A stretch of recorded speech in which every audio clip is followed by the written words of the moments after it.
lot of you out there say I'm scary. So I decided to start talking more and set the record straight. I've been living up here on the internet for years while you guys have been clicking away and making me say Klasky Chupo literally millions of times.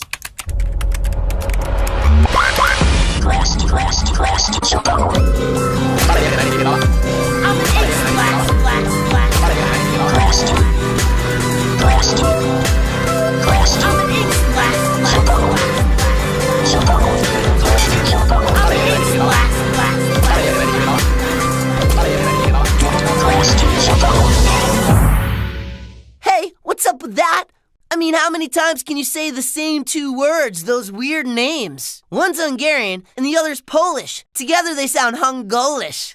Some people think Klasky Chupo are my parents. They're not. Wow, if you met them, you'd see I'm much better looking. My real dad's an ink bottle. His name's Sergey. He never told me, but I'm sure he's a Russian spy. My mom, her name's Blossom. She's a scissors. I get my style and good looks from her. Here's another fact. I'm not a robot. I'm a splat. In fact, that's my name. SPLAAT. So I'm announcing to the world, I'm an ink splat, and I'm back. Have you ever gone somewhere, say a party or the beach, just to have some fun, and there they are, someone bigger, taller, louder, and just plain mean?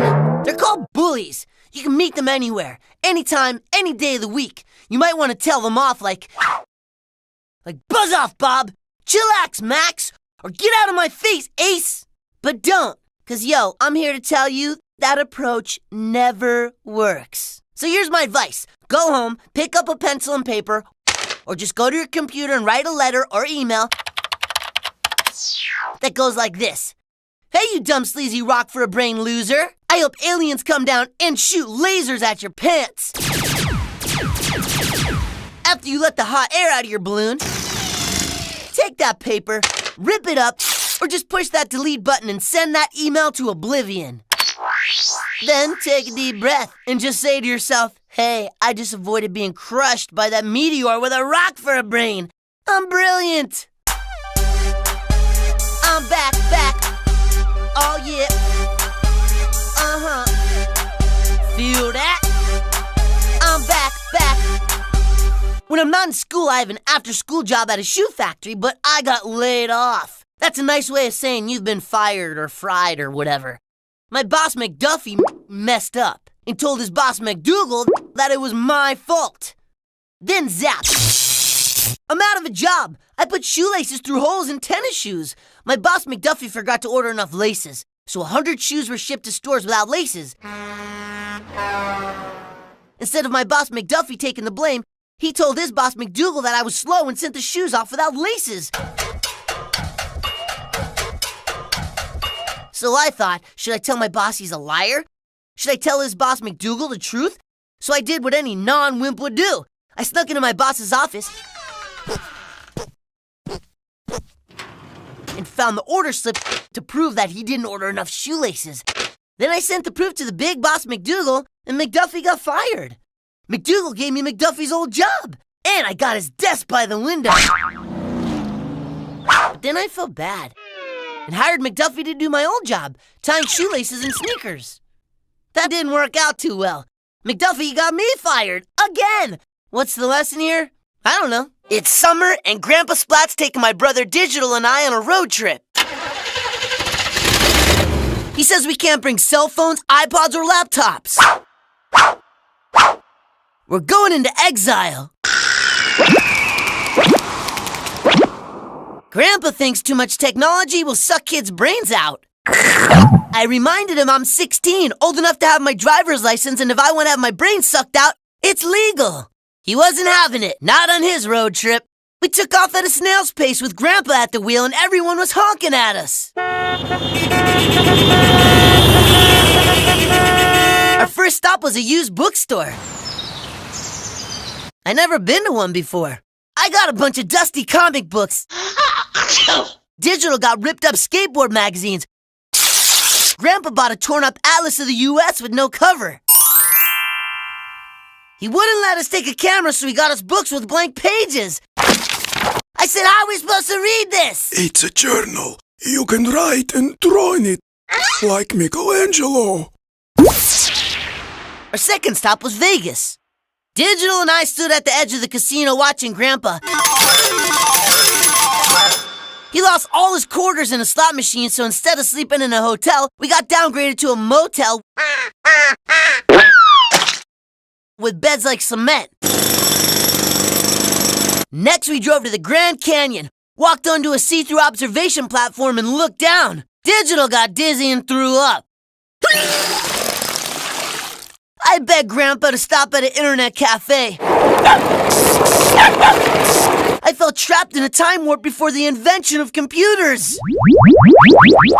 Digital was driving me crazy. He brought his drumsticks and was banging out beats on the window of the front seat in my head. I finished my comic books and I couldn't write another word in my journal. I was sick of playing tic-tac-toe with Digital, who, by the way, cheats. Then we passed a sign that read, "Welcome to the state of New York." Julian, Digital, stop punching and kicking each other. We're going to the Big Apple. Digital and I were psyched. We climbed the Statue of Liberty and rode a subway.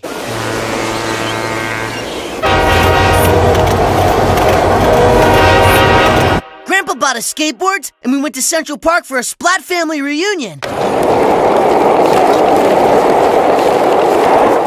I met a whole bunch of cousins that look like me. It was awesome! Grandpa sold his Lincoln, and we flew home back to the future.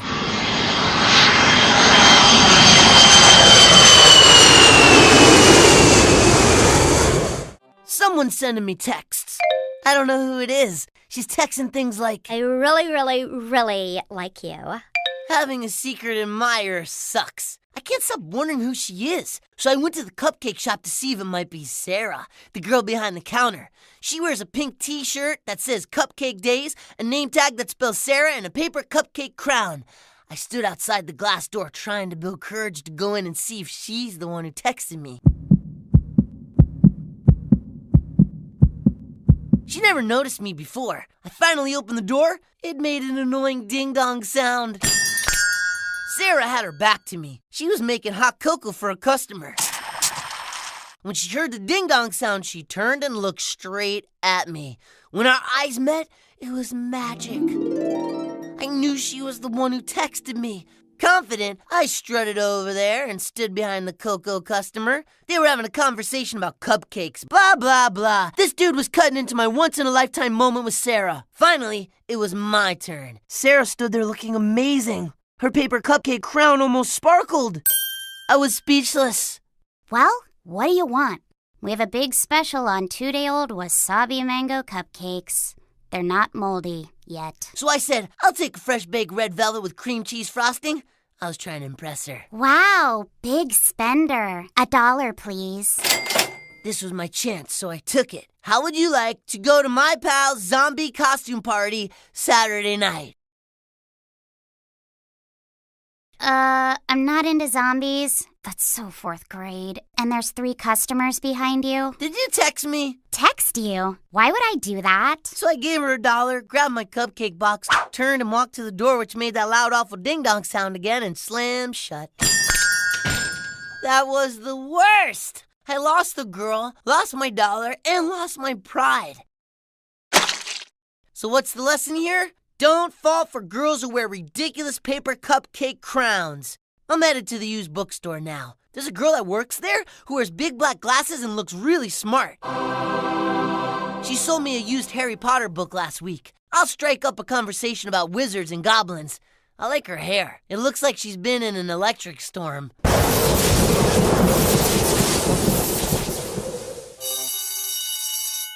At school, Bobby Wurlitzer made fun of me.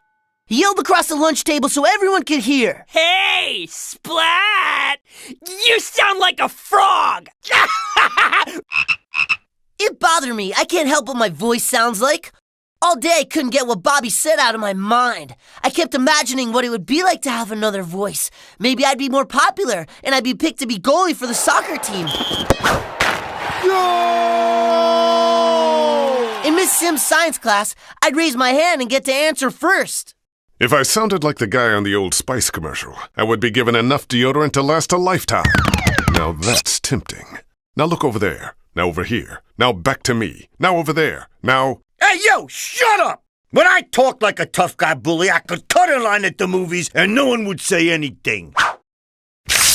If I had a proper English accent like the Prince of England, I might get to rule a nation. So the whole day I walked around talking like different people. With different voices, and guess what? I gave the wrong answer in Mr. Sim's class, even though I sounded like Albert Einstein.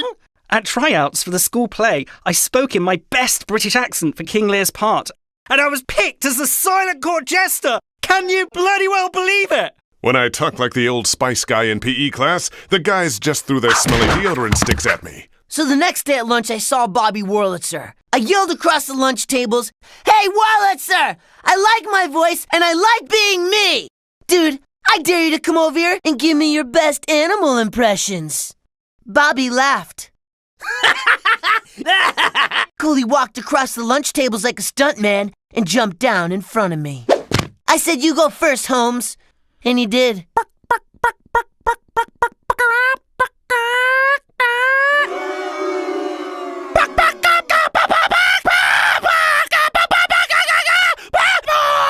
Then it was my turn.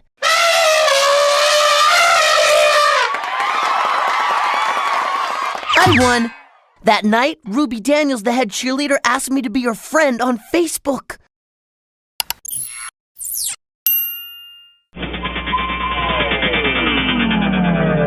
I have a brother named Digital. I haven't talked about him because I'm too busy talking about myself. Digital's 12 years old and annoying. My dad got Digital a music program for his computer. We had to soundproof his room.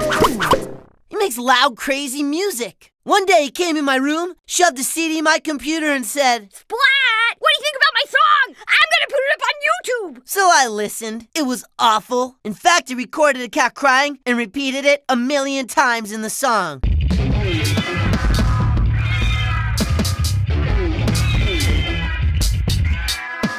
Hey, sound guy, stop! Should I tell my brother his music sounds bad, like fingernails scraping a chalkboard? No. Instead of crushing his spirit, I pretended to be asleep at my computer. I needed to think my way out of this. I'd perfected the fine art of not lying, but not telling the truth either. I couldn't take the chance of Digital not talking to me till we're Grandpa Splat's age. Digital came in my room and screamed, "Splat! I tried to find you all day at school! Do you like my song? Huh? What's your problem?" I had an idea. I looked at my fish tank behind Digital, and I said to my bro, "I always wanted to make a song with you. What if you record the sound of my pet fish and turn down that adorable cat crying like a banshee? If you don't take my advice, it's gonna really hurt my feelings." Digital ran to get his microphone, recorded my fish, and quit bothering me. The next day he came back and said, "How do you like this? I turned down the cat and put in the fish."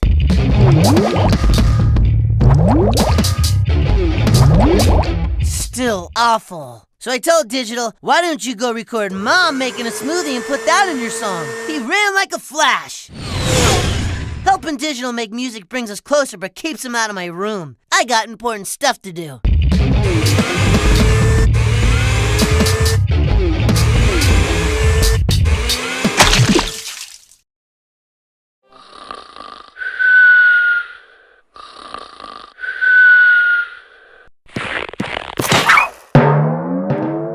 I had a dream last night that I was a superhero. Do you believe in dreams? Do you believe they really mean something? There I was, standing in a cape and blue tights. I was catapulted back in time to the prehistoric age. There were dinosaurs everywhere. Tyrannosaurus Rex, the flying ones, all shapes and sizes, chasing me. I ran until I came to a rock mountain and couldn't escape. It was do or die time. I turned around and started picking up those prehistoric creatures, flinging them like baseballs until they disappeared into the atmosphere like dots. In my dream, I was all-powerful. After I defeated the dinosaurs, I time traveled ahead to the Stone Age. A dozen cavemen were surrounding me in a cave. I wrestled them all to the ground and rendered them helpless. I kicked a hole in the cave wall until I saw sunlight and climbed to safety. All of a sudden, my alarm clock went off. I woke up feeling fantastic, strong, and invincible. So I asked myself, does this dream mean I'm really all that? An all-powerful superhero? Or maybe it was the day-old squid and seaweed chow mein that I ate for dinner last night that gave me crazy dreams. If you guess the right one, you'll have a real understanding of just who I am. 'Cause I sure don't. Our assignment in our class was to make a short video. Mr. Lopez said there'd be 3 students in each pod. One would be the producer. That's the person who bosses everyone around. One would be the director. That's the person who bosses the actors around. And one person gets to be the lead actor. They get all the attention. Mr. Lopez chose the pods, so Simon, Serena, and I got stuck together like 3 peas in a pod. I never really liked those guys. We had 2 weeks to finish the movie before the film festival at the school assembly. We got to borrow the school's video camera. The first day we met after school and argued. We all wanted to be the lead actor. I lost that one. Simon is the show-off, so he got to be the main actor. Serena is the pushiest, so she got to be the producer. And they thought I talked too much, so I got to be the director. The rest of the week we met and argued about the script. Simon wanted to make a comedy, Serena wanted to make a drama, and I wanted to make a silent film. So after fighting for days,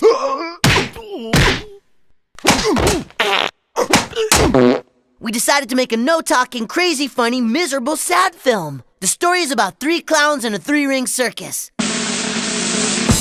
The number 1 clown juggles and hula hoops in the center ring. But the number 2 clown is jealous and steals number 1 clown's hula hoops.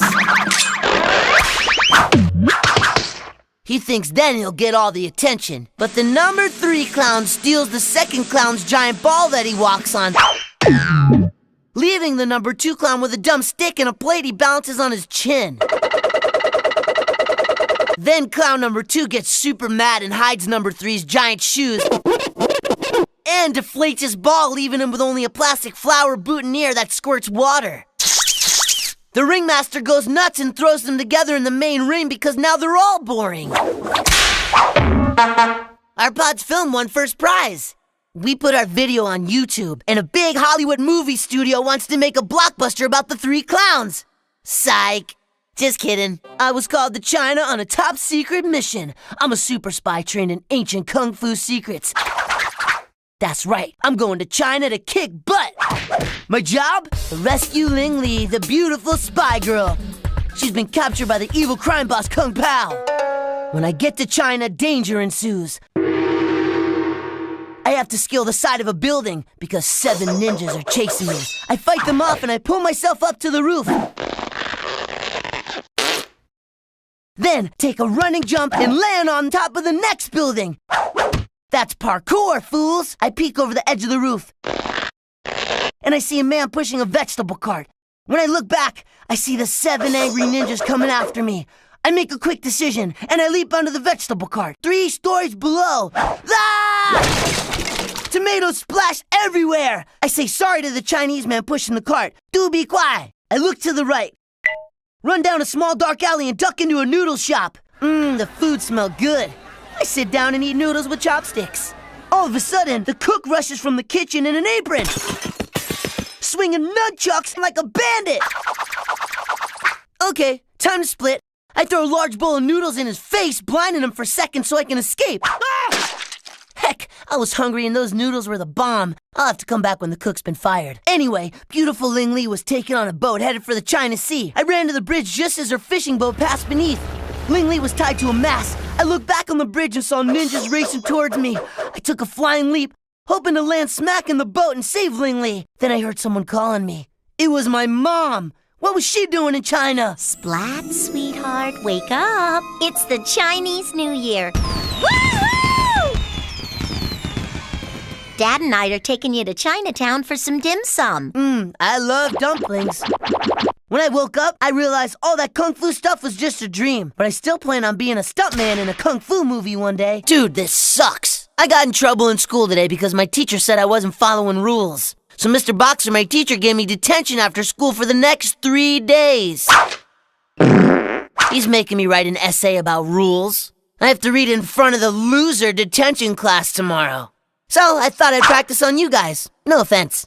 Here goes. There are billions of stars in the universe, and just as many rules in the world that we have to follow.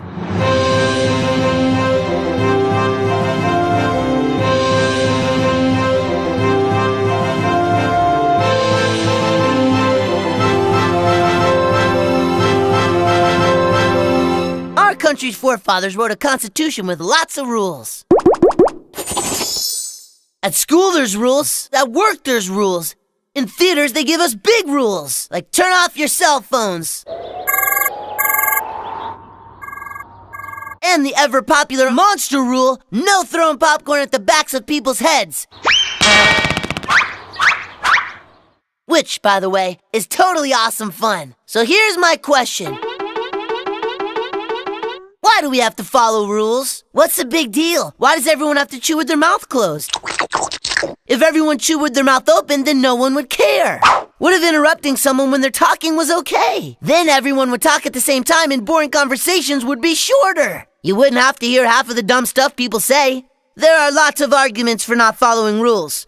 It can cause chaos and probably a big mess. But on the upside, we could all be having a blast. So go ahead, chew your food with your mouth open, don't wear socks in winter, and watch TV standing on your head. The downside, I'm sure Mr. Boxer will give me an extra day of detention if I stand up for my no rules rule. Bad idea. Rewrite. I see all these crazy people on the internet vlogging in their messy bedrooms. Well, if messy's what's getting these guys' attention, then check it out. I win. In fact, I could go in one better.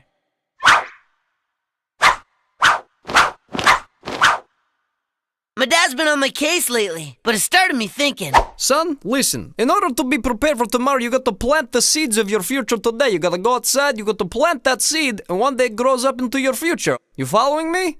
Why you look so confused? What's he talking about? At first I thought he wanted me to grow cabbage in the backyard for borscht. But he had a deeper message. In the old country, at your age, we were already thinking about what we would do when we grow up. Some people would be wrestling bears in the Red Square, not me. Ouch! I decided I'm going to go to the KGB, which of course is the Kremlin Graphics Bureau. It's an art school. It's where I learned how to draw pictures. He says he's an illustrator, but I know he dreamed of being James Bond. So I made a list of my dream jobs. Number 1, WWE wrestling star. Number 2, taste tester in a frozen dessert factory.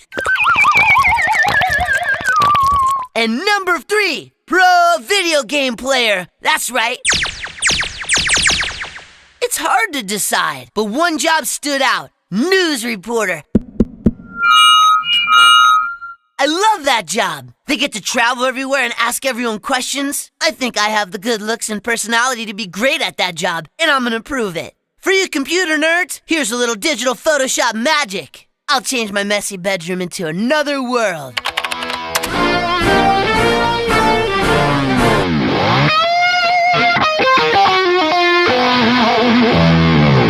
Hold on.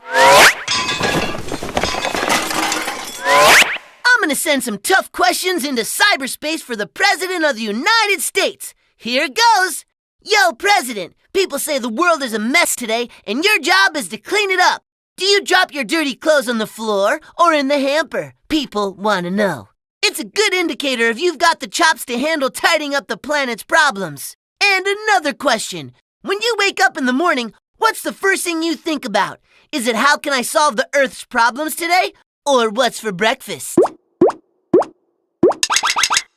So, please vlog back. No pressure. My future career just depends on it. Signing off. This is Splat, vlogging from my messy bedroom.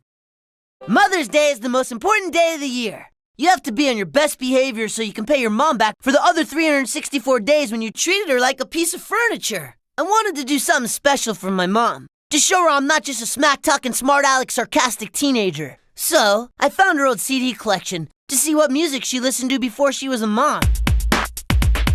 I saw this weird CD with a picture of a guy named Prince on it who looked like a prince.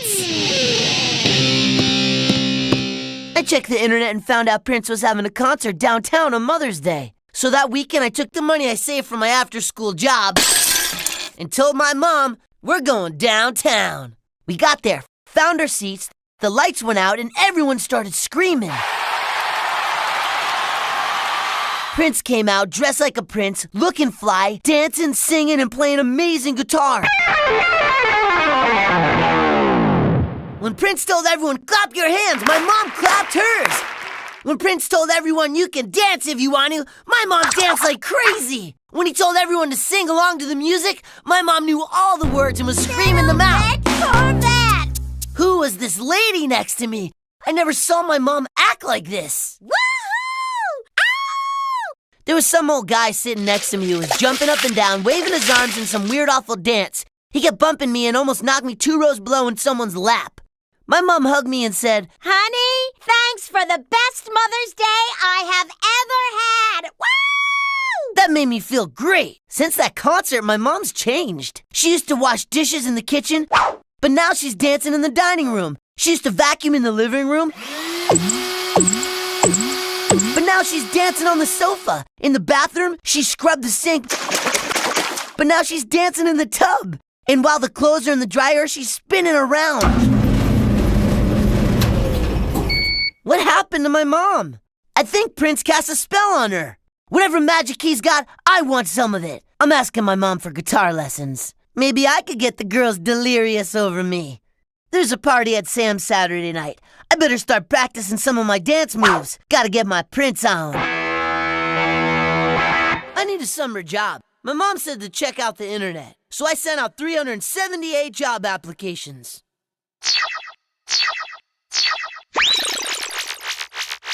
I only got 1 response. They didn't tell me what kind of job it was, but the place was called the Paradise. So I got on the bus and rode downtown.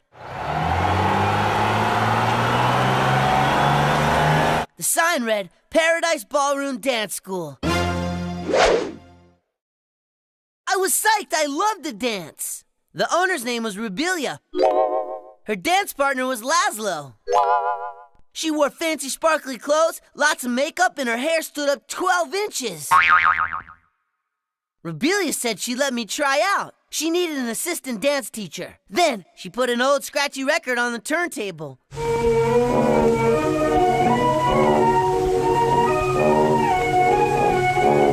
When I heard it, I said, wait a minute. I pulled out my iPod, put in my earplugs, and started dancing to electronic club banging stuff.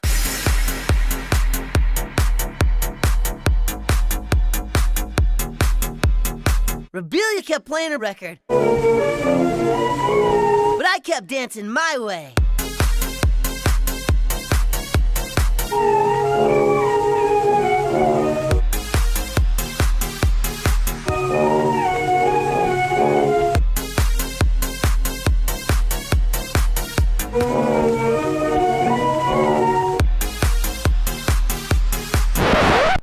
When I finished, she thanked me and said this was a dance school for senior citizens. She didn't want to break their bones. I just kept looking for jobs.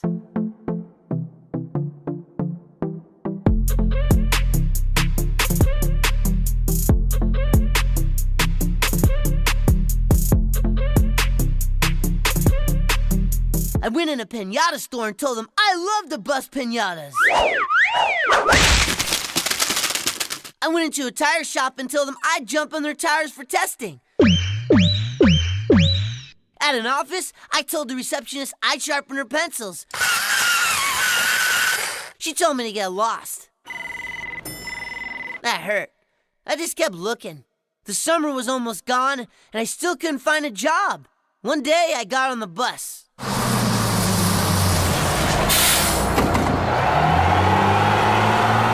A man I always see sitting up front sat next to me. He said his name was Armando. He asked me, Chico, why do you ride the bus every day? I told him I was looking for a summer job, but no one hired me. He said, Well, I will have to hire you. Riding the bus every day, looking for a job shows good character. That made me feel great. Armando makes guitars for mariachis. If I work for him, he'll teach me how to play guitar. I start next week. I always wanted to be a mariachi.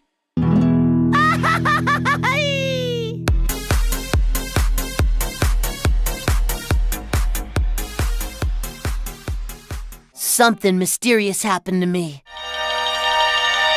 My mouse disappeared. I wonder if someone stole Mouse. I always kept him in my room. Mouse was the best. I never let anyone else play with my mouse, ever. My friends always wanted to hold my mouse. I told them, get your own mouse. I nicknamed my mouse Yeckum. Spelled backwards, it's M-I-C-K-E-Y, Mickey. It's an homage to that other famous mouse. I could think of a list of suspects who wanted my mouse. Grandpa's Blood's innocent! So I called a bunch of people and asked them, hey, did you take my mouse? Yeckum made my life better. He stayed on my desk in my room. When I opened my eyes in the morning, he was always there. And he was the last thing I looked at before I closed my eyes at night.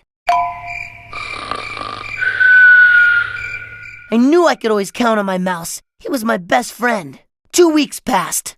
I just moped around.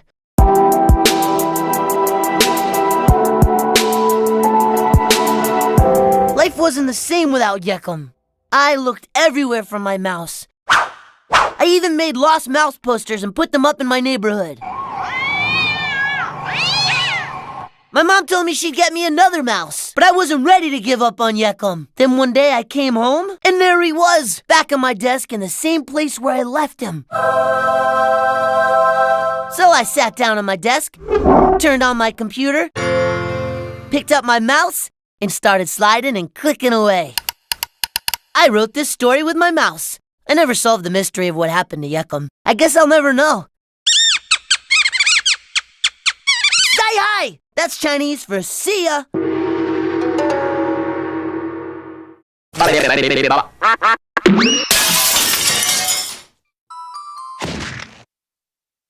That's some bad hat, Harry.